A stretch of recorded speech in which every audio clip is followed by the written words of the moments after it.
آپ یہ بتایا کرتے تھے کہ مہذب اقوام میں ایسا نہیں ہوتا. سر ذرا پلیز اگر کچھ بتائیں تو آسانی ہو جائے گی ہمیں بھی. سر آپ نے اپنے ایک حالیہ انٹرویو میں فرمایا کہ D G I S I کی کیا مجال جو وزیر اعظم سے استعفیٰ طلب کر سکے.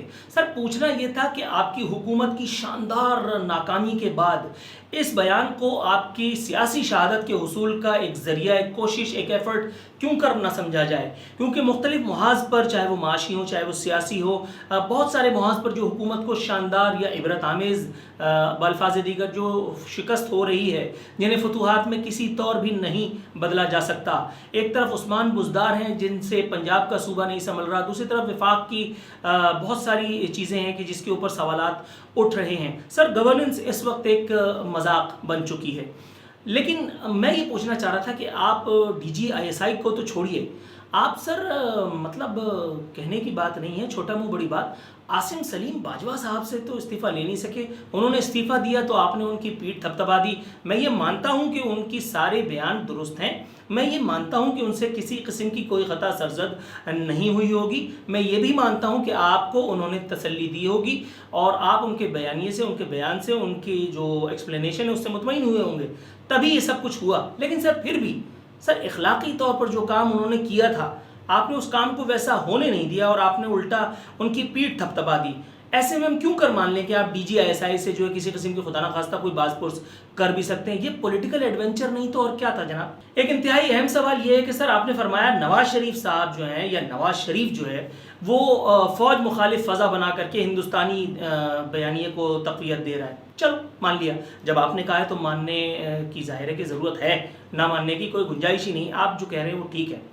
لیکن سر پوچھنا یہ تھا کہ ماضی قریب یا ماضی بعید دونوں کا اگر بغور جائزہ لیا جائے اور یوٹیوب کو کھنگالا جائے تو آپ کے جتنے ادارہ دشمن فوج مخالف بیانات ہیں جن سے روح جو ہے وہ لرز جاتی ہے، اتنے بی بی سی کو دیے ہیں آپ نے، اور بہت سارے چینلز کو آپ نے دیے ہیں، دنیا کے مختلف ملکوں میں آپ نے یہ بیان دیے ہیں جن میں کبھی آپ نے آئی ایس آئی پر کوئی الزام لگایا ہے، کبھی آپ نے فوج پر الزام لگایا ہے، کبھی آپ نے ریاست کی رٹ کے اوپر، ریاست کے فنکشنز کے اوپر سوال اٹھا دیا ہے. تو سر پوچھنا یہ تھا مجھ جیسے ایک حقیر سیاست کے طالب علم کو کہ نواز شریف کا کیا گیا غلط اور آپ کا کیا گیا صحیح کیوں؟ ویسے میں یہاں یادداشتوں کی درستگی کے لیے بتا دوں کہ نواز شریف میری ماموں کے لڑکے نہیں. اگر نواز شریف کو ٹانگنے کے لیے ریاست، حکومت، اداروں کو یا عدالت کو یا کسی اور کو رسی کی ضرورت ہے تو وہ میں والنٹیئر کرنے یا گفٹ کرنے کے لیے تیار ہوں. میری بلا سے نواز شریف کو اسے ایک انٹرویو کے فوراً بعد یا اس سے پہلے ٹانگ دیجئے ساموں کی. جناب من، میرے محترم وزیر اعظم، پوچھنا یہ تھا کہ بی آر ٹی کے نام پر پشاور کے شہریوں اور پھر اس سے بھی پہلے قومی خزانے کے ساتھ جو ہاتھ کیا گیا ہے، سر اس کی ذمہ داری پہلے پرویز خٹک اور پھر براہ راست آپ پر عائد کیوں کر نہیں ہوتی؟ کیونکہ آپ جانتے تھے کہ بی آر ٹی نامی اس بیمار منصوبے کے مختلف تکنیکی پہلوؤں پر ایشین ڈیولپمنٹ بینک پہلے ہی اعتراضات یا تحفظات اٹھا چکا ہے. نہ صرف اس کے تکنیکی پہلوؤں پر بلکہ موجودہ وزیر دفاع، سابق وزیر اعلیٰ کے پی کے پرویز خٹک کے کردار پر سوالات اٹھ چکے ہیں ایشین ڈیولپمنٹ بینک کی اس ایک رپورٹ میں، جس کا کوئی نوٹس آپ نے اور آپ کی سرکار نے نہیں لیا. اور الٹا آپ نے جب بی آر ٹی کا اس ایک بیمار منصوبے کا افتتاح ہوا، آپ نے برسرعام پرویز خٹک صاحب کا نام لے کر کے شکریہ ادا کیا. تو جناب من، یہ پوچھنا تھا کہ پچھلی ادوار میں جو ہوا وہ کرپشن، اور اس دور میں جو کچھ ہوا، جو جگ ہسائی ہوئی، اس پر آپ ان کو نشان حیدر دینے پہ تلے. سر یہ دوہرا معیار نہیں ہے. سر کراچی والوں کو دیے گئے وہ 11 ارب روپے کے لالی پاپ کا کیا ہوا؟ وہ جو بڑی شان و شوکت سے دیا گیا تھا، آپ ماشاءاللہ وہاں سے فیول جلا کر کے آئے، یہاں ہم نے اپنے دل جلائے، سڑکیں گھیری گئیں، پی ٹی آئی کے رہنما ان کی دوڑیں لگ گئیں کہ جی وزیر اعظم آئے، ہر کوئی میڈیا کوریج کے لیے آپ کے شانہ بشانہ تھا.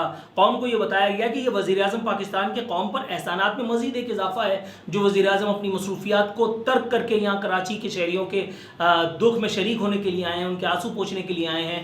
11 ارب روپے کا ٹیکہ لگایا گیا ہے. اور اس کے بعد پھر سر یہ پوچھنا تھا کتنے فلائی اوورز بن گئے، کتنے پانی کے منصوبوں کا افتتاح ہو گیا، بجلی کے کتنے نئے منصوبوں کا افتتاح ہو گیا. اور دوسرا، وہ جو پہلے ہی کراچی کے شہری دکھ میں اور عذاب میں تھے، کیا اس سلسلے کا خاتمہ ہو چکا؟ سر اگر نہیں ہوا تو یہ لالی پاپ دینے کا مقصد کیا تھا؟ یہ ذرا کائنڈلی اگر آپ بتائیں. جناب من، پوچھنا یہ تھا کہ تحریک انصاف کے نام نہاد احتساب کا ٹائٹینک، جہانگیر ترین، علی ترین، عامر کیانی، پرویز خٹک جیسوں کا نام سنتے کیوں دڑام سے زمین بوس ہو جاتا ہے؟ کیوں اسے موت آ جاتی ہے؟ کیوں یہ جہاز غرقاب ہو جاتا ہے، کریش ہو جاتا ہے؟ کیوں اس چکی میں محض ان لوگوں کو پیسنے کی کوشش صحیح یا اٹیمپٹ کی جا رہی ہے کہ جن کا تعلق، جن زبان دراز رہنماؤں کا تعلق اپوزیشن سے ہے. ویسے اگر آپ کو سب کو بیک وقت کسی ایک جگہ پہ بھی ٹانگنا ہے تو ان سب کو دی جانے کے لیے، ان سب کو پھانسی دینے کے لیے رسی میں اپنے طور پر اپنے پاس سے اپنی جیب خرچ سے دینے کے لیے تیار ہوں. ثابت آپ نے صرف اتنا کرنا ہے، ثابت کرنا ہے، بیان نہیں دینا، ثابت کرنا ہے کہ وہ سارے کے سارے چور ہیں. بتایا یہ گیا تھا کہ جس دن عمران خان، ایک وزیر نے کہا تھا، میں انہی کی زبانی کوٹ کر رہا ہوں، یوٹیوب آپ کو تو پتہ ہی ہے، عمران خان آئے گی اگلے دن 200 ارب ڈالر آئے گی اور 100 ارب ڈالر دے کر کے ہم اغیار کا منہ بند کر دے گی، 100 ارب عوام پہ لگائے گی. سر اٹھنی بھی نہیں لگی، کچھ اگر فرمائیں تو.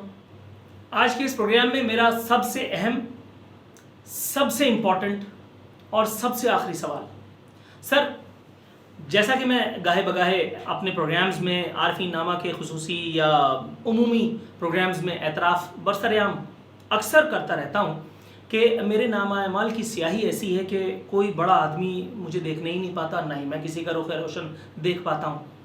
لیکن سر پھر بھی یہ جو آج کل ایک انٹرویوز کی بلکہ ویو آئی ہوئی ہے، جس میں کوئی بڑا اینکر کبھی آپ کے دیدار سے فیضیاب ہوتا ہے، کوئی آپ کے وضو کر لینے سے یعنی امپریس ہو جاتا ہے، اور اس کے بعد پھر باقاعدہ اگلے دن اسکرین گھیر کر کے بتا رہا ہوتا ہے کہ آپ کتنے نیک ہیں. حالانکہ ہم سب جانتے ہیں آپ صادق و امین ہیں، آپ ہم میں سب سے الحمدللہ افضل ہیں، چنندہ ہیں، اسی لیے آپ ملک کے وزیر اعظم کی مسند تک پہنچے ہیں. کم از کم میں ذاتی حیثیت میں تو یہ مانتا ہوں. اس ایک اینکر کا مجھے نہیں پتا وہ نوکری کے خطرے کی وجہ سے کہہ رہا ہے یا اس کو کوئی اور پریشر ہے یا ہو سکتا ہے اس کا ایمان ہی ہو، تاہم ان کی کریڈیبلٹی اچھی نہیں ہے، اس وجہ سے شاید لوگوں کے ذہنوں میں سوال امڑتے ہیں. خیر اس سے قطع نظر، سر ان انٹرویوز سے قطع نظر سیٹ اسائڈ کرتے ہوئے اگر ان انٹرویوز کو، کیا یہ ممکن ہے کہ وہ اسے ایک شعر کی صورت، جو کار آگاہ ہیں ان کی طلب تو سب کو ہے، کہیں ہم سے نکموں کو بھی کچھ کام ملے گا؟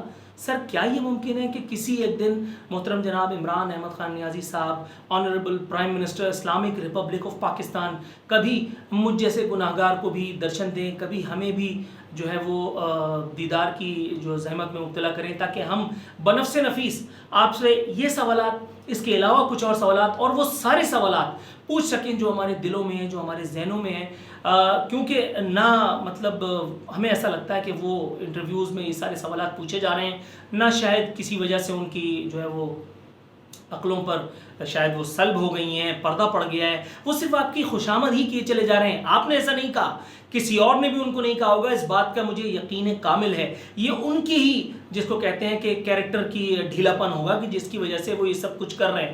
اب بتائیے کیا ضرورت تھی اسے ایک ماشاءاللہ اچھے سے اینکر کو باقاعدہ یہ خبر چلوانے کی، یا اسے ایک چینل کو یہ خبر چلوانے کی کہ آج تک میں نے اپنے کریئر میں ایسا وزیر اعظم نہیں دیکھا جو باقاعدہ ڈٹ کر کے اور پیشنس کے ساتھ ان سارے سوالات کا جواب دے رہا ہو. اس سے پہلے والے اینکر نے بھی یہی کیا تھا. ہم جانتے ہیں کہ آپ آکسفورڈ گریجویٹ ہیں، الحمدللہ ہم جانتے ہیں کہ آپ کا ڈٹرمنیشن، آپ نے 22 سال اس قوم کے لیے دن رات انتھک محنت کی.